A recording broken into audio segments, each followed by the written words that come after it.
Good afternoon. How are you? I'm good. I'm good, Charles. I'm really well. Thanks for having me on your podcast. I love it.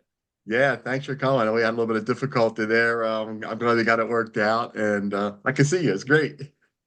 Yeah, that was half the battle in the green room, or I guess whatever we call it there, right? Right.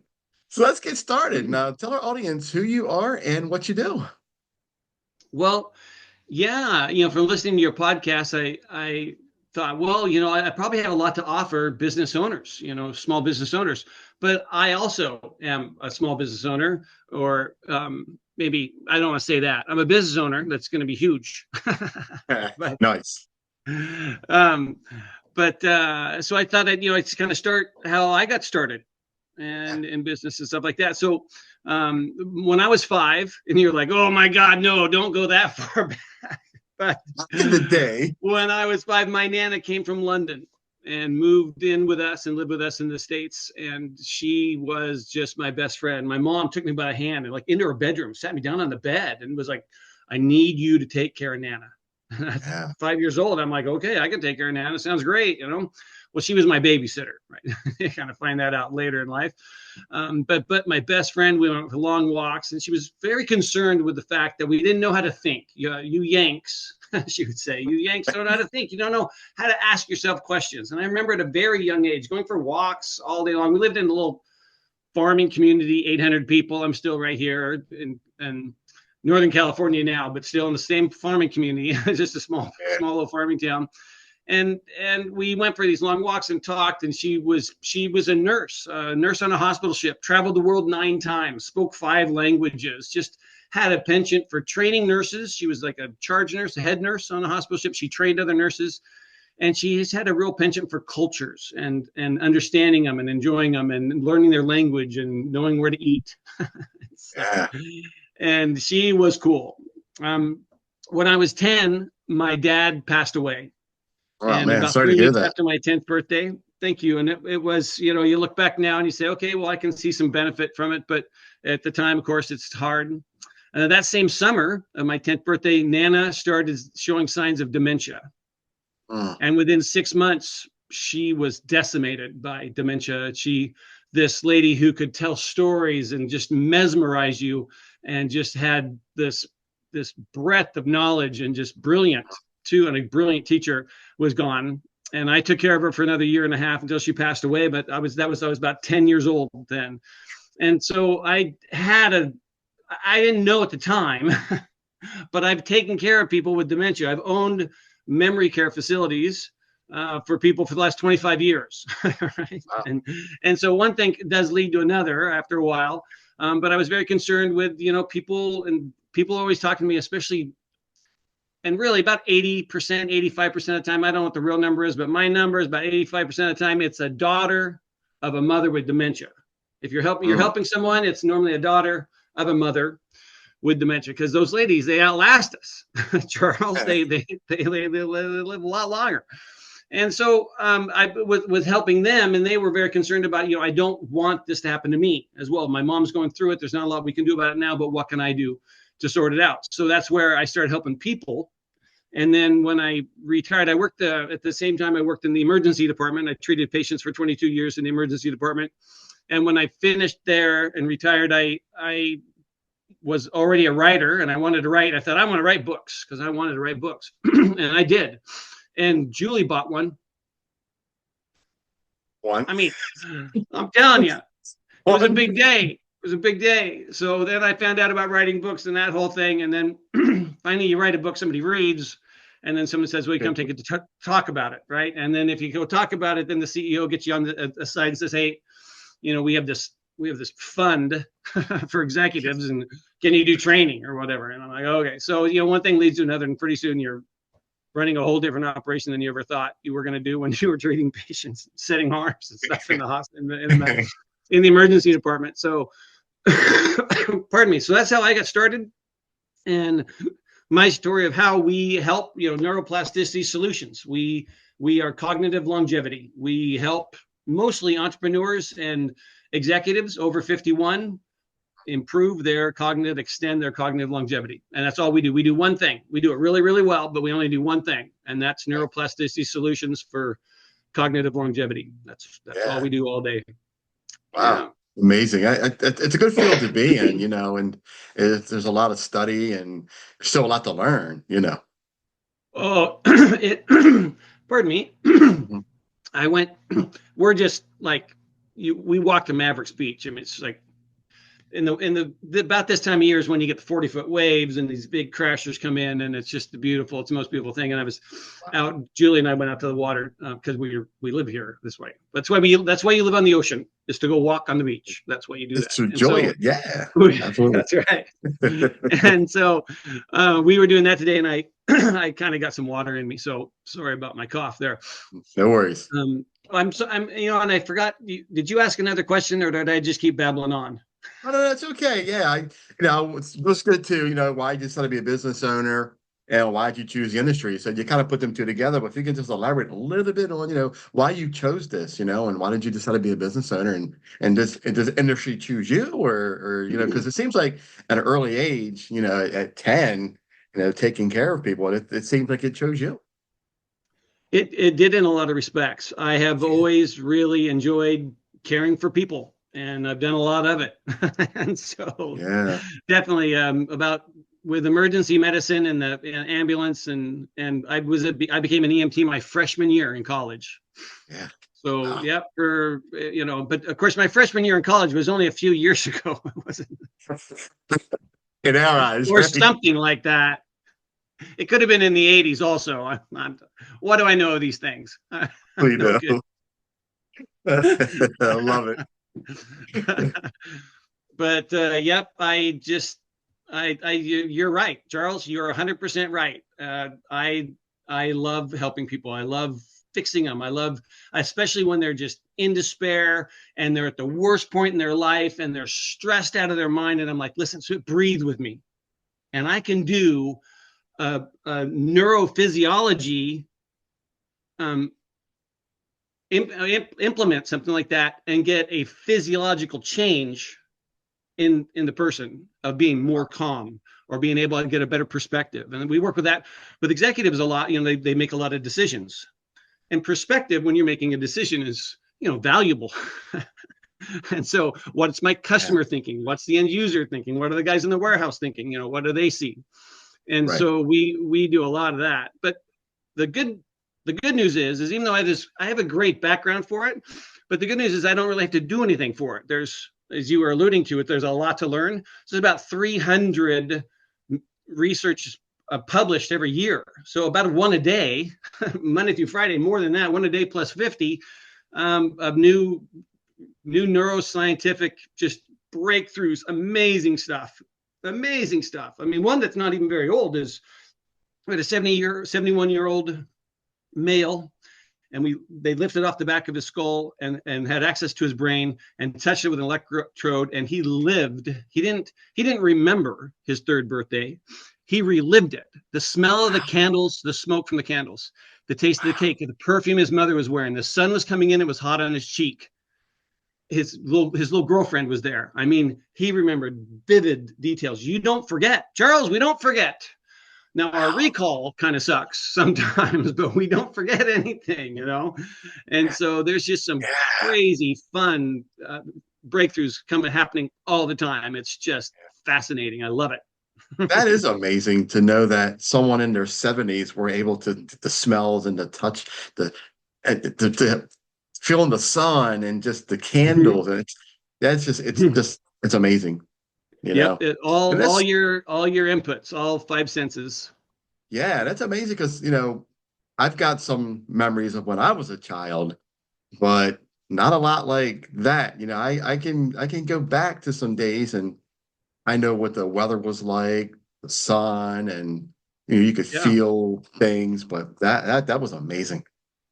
Yeah, so you actually can do that. It's just the recall. Those memories are in there. That's what we Yeah, found out with this 71-year-old subject was that yeah. the memories are there. They're Wow. there. They're there. Just got to access them. The different Yeah. to access them. And there's ways to do that, but that vividly. We kind of lean one way. People tend to see things, right? Can you see this my Yeah. way, or what's your perspective on this? And some people are really more tactile. Like, I need a cement answer from you from by the end of the day, or between a rock and a hard place. You hear things like that. So people come from different perspectives. Hmm. And one thing I learned in the ambulance business, which wasn't my business, but I loved it. It was fresh out of college. This was I had a degree in business, but I went to work in an ambulance. Right. I love it. And we were rum rolling market. There was drug overdoses and gang shootings and violence, and it was crazy. I remember the ambulance company paid for half of a bulletproof vest. It was $200, and they paid $100 of it. And I'm like, no way! At 20, like I'm Wow. 22 years old, I'm like, no way am I spending $100 on that. But it Right. was a rough neighborhood. We saw a lot of Yeah. stuff, right? Yeah. and that's one of the first things I did right out of school, even though I did a degree in business. So yeah, help Yeah. people. It's been a lot of fun. It's been a ride for sure. Yeah, I can imagine. So, segueing into my next question, we noticed some over51.com behind you. Oh, Guess we're going good. to segue into, yeah, what we're getting to here, alluding to. So let's talk about, what you're doing.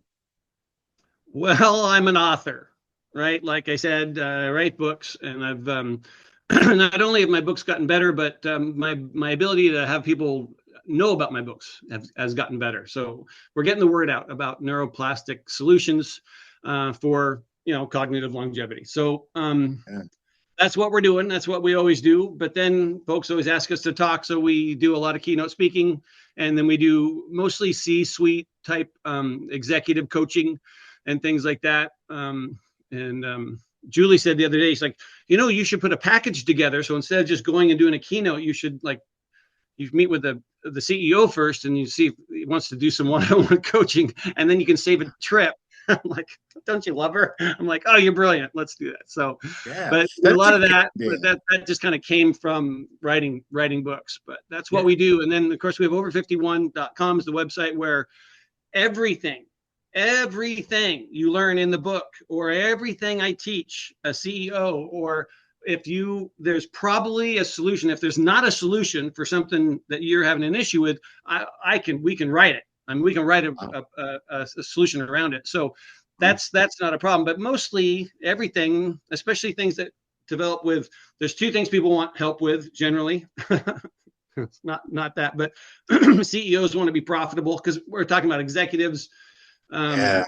entrepreneurs, and corporate leaders, things like that. And so they want to be profitable, and they want to stay sharp. At 51, they want to stay sharp. They want to make sure they're not losing their edge, because that's a bit of a expanding, it's like a stone in a pond. There's a ripple effect, and so if your decision making starts going, or your sharpness starts going, then maybe your decision making does, or maybe your marketing sense, or being in touch with your customer. So they want to stay sharp there, but also they want more than, I'm hearing this more and more, and I'm glad I'm hearing it more and more, is they want integrity.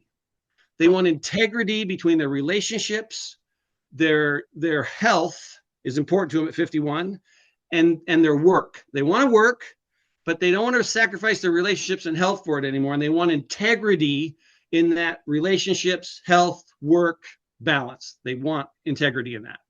And that tends to leave a legacy, which is another thing that they're kind of looking for too.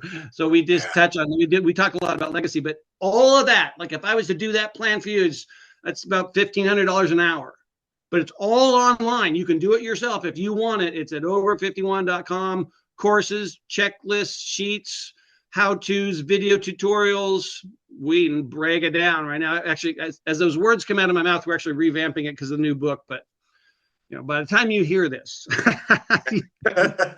We should be good. it will Yeah. not be under construction, but we are revamping the whole thing. But it's impressive. It's an impressive body of knowledge. We have some 90 newsletters, white papers, blog posts, hundreds of blog posts. I mean, I've written for everybody. So Yeah. there's a lot out there. And if you need help, just ask. If you put it on the, if you put it on the post, if you post it, we read it. That doesn't go unseen for sure. And so you got a question, Awesome. we can help you. Yeah. So with all this knowledge and all this going on, I got to ask you my next question is, so what are some of the challenges you were faced putting this together and doing this? I know there has to be some. It was.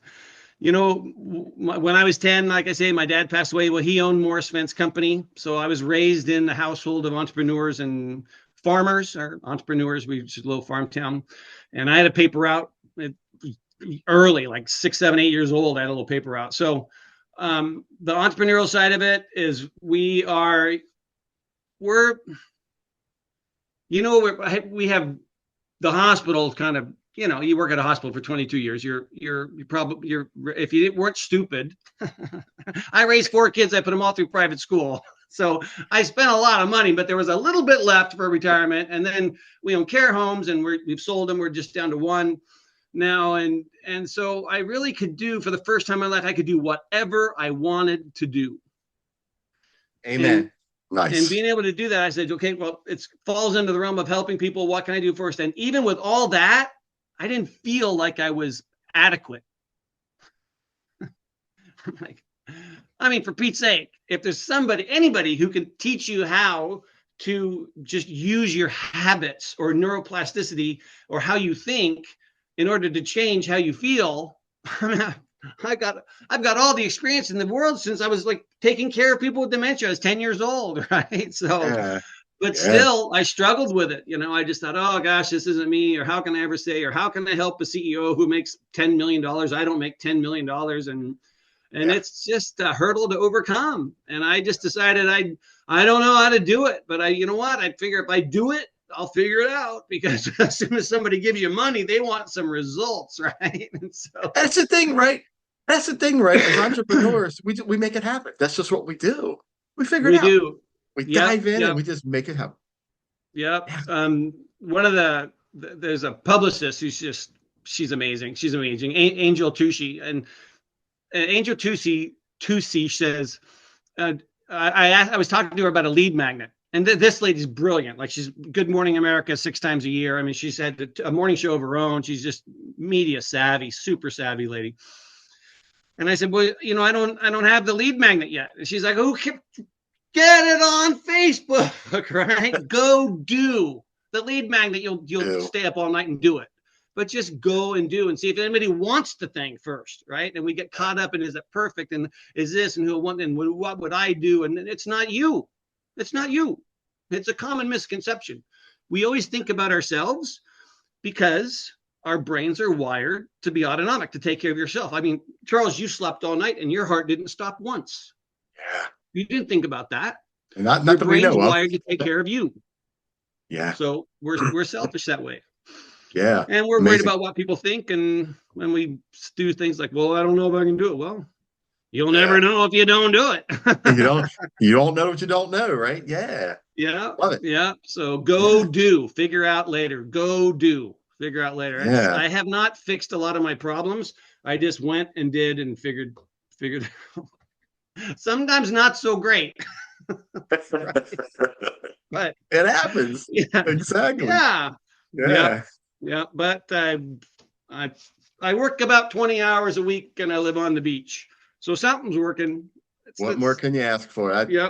That's a great trade-off, isn't it? Love not it. where I want to be, but yeah, 100%. Like, do I have everything in life I want? No, kind of. Yeah, gotcha. So what is looking ahead a little bit here. So for over51.com and for Stu, what are you looking for? Your expectations for your business in the next year or two? What are you expecting to where are you expecting to be with this? Well, since the COVID nonsense finally, it's tough working in the emergency department talking about COVID, so I won't. You're in luck. but now that COVID's over and stuff like that, and you can actually go places to give a speech, we really love doing that. But I think it'd be a lot of fun to have a hotel. I almost bought a hotel, I don't know, 10, 12 years ago with a guy who started a Marriott right here in the San Francisco Bay Area. And it was a great deal and just didn't happen. But I've always wanted to own a hotel, and it'd be fun to own a little beachfront property in like Bali and then have people come to me for keynotes and just have a weekend extravaganza on neuroplasticity and just have one business come in after another. And I have to walk from my corner suite on the beach through the hotel lobby into the meeting room and give, a workshop or something like that. That's the bucket list. Sounds like a good one. I don't have a realtor though right now, but I want to do that. I want to live on the beach in Bali in the corner of the hotel where everyone's taking care of your towels. You don't worry about anything. You go to food. I mean, it's just, I love it. That sounds like good living and help. We can help thousands of people. Besides the fact there's, I mean, power, influence, and purpose. It's 10 chapters and it's 10 exceptional people. And each one of those folks have 100,000 followers. I mean, Wow. it'd be a million eyeballs on that book. So that's amazing. It's cool. It's really a lot of really a lot of fun. So, you know what? I'd love to be, rich. They say rich and famous. I'd love to be rich. I don't want to be famous, but I'd love to stay in one spot and have everybody come to me and give talks because I love giving keynote talks. That's my passion. Great. I love sitting down with people and talking to them one to 50, 1 to 100, 1 to 1,000, or whatever. Amazing. I love that.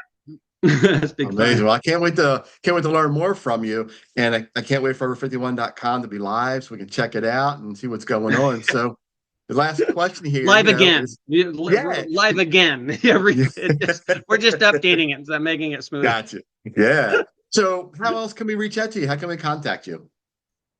Oh, Over51 on LinkedIn, or of course on Facebook. You have a large Facebook group. You can buy the book. Actually, here's a really good deal on the book. I didn't even know this was actually going on. I don't know what the price of the book is. It's like $25 or something like that. So let's just say $25. We had a $250 course that sold like popcorn. I mean, holy smokes. It's a great course on just overall, like, breathing and meditation kind of things, and just really solid, fast acting neuroplasticity solutions. Really good stuff. And we sold it for $250. So now you buy the book for $25 and you get the course as part of the book. Wow. Amazing. I talked to Pillar Point Publishing as publishing. I'm like, that's a good deal. And they're like, we know it's a great deal, Stu. I'm like, right, okay, if you say so, right? That is a great deal. So that's a fun. So if you get the book, it just has one of those QR codes and just take you right in. And no, we don't need your email. You're fine. You come on in, see what you like, what you want, what you need. You want help with us, you send us your email. We can talk to you, but it's up to you. But nice. There's some good stuff there. So that's a big thing coming down the pipe. We expect a lot of folks to take that training. Yeah. So is that link to your book, is that on is it in like all your social media? Can I find it, or you'll send it to me? I can put it in the show notes for people to grab. Yes, for sure. You'll get Charles, you'll get like the PDF. I'm kind of surprised, maybe it might be in your email right now, but you'll get the PDF of the book right away. It's not the covers, I'm sure, going to change because they haven't finished the cover yet, but okay. They always change the cover like 6 times. So whatever, it's okay. And then, editors are just ruthless. Just like, is this your second language? I'm like, no. So I love it. So that all changed, but I'm going to get you the PDF of the book right now. But yeah, when you get the book, the book's available on, Amazon and Barnes and Noble and Apple Books and Google and like 500 places, right? I mean, it's available everywhere, but we're definitely have an author platform on Amazon, and you can find the book. Along with 80% of the world, you can find the book on Amazon as well. Right. Awesome. Love it. Great. Very nice meeting you. Very nice interviewing you. I appreciate you coming on the Q.A.C. Team podcast and telling your story. I had a lot of fun. I loved it. Me too, Charles. Thank you so much. Love your podcast, and I will keep listening. Look forward to it. Thank you. I appreciate it. This has been great because, I love these kind of stories. I love people go from, this young age into doing something creative with their life. And that's why I do what I do. I interview. I love to tell your story and listen and really help share these stories so people can learn from everybody, So, yeah, it shows through in your podcast too. Your passion for it shows through, and they are good. They're good. Thank you. I appreciate it. Thank you so much. I'm on 60 podcasts a year. I listen to a lot of podcasts, so you have a good one. Oh, thank you so much. I appreciate that. Thank you. Oh, my pleasure. Actually, you earned it.